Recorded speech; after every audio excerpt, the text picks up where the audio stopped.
Намираме се около Рилския манастир. Местността Кирилови поляни.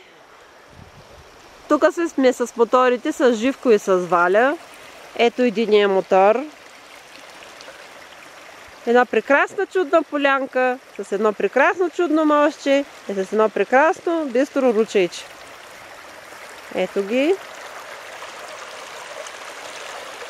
Николай и Живко са налягали като малачки на пладне, защото похапнахме едни хубави домати и сирени и манастирски хляб около Рилския манастир.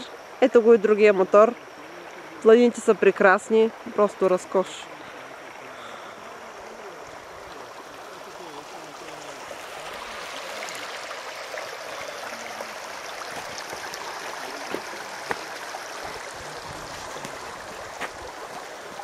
Беседка за приятно прикарване на палатка.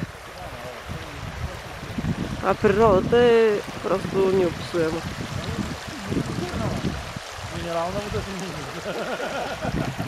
Времето е разкошно също.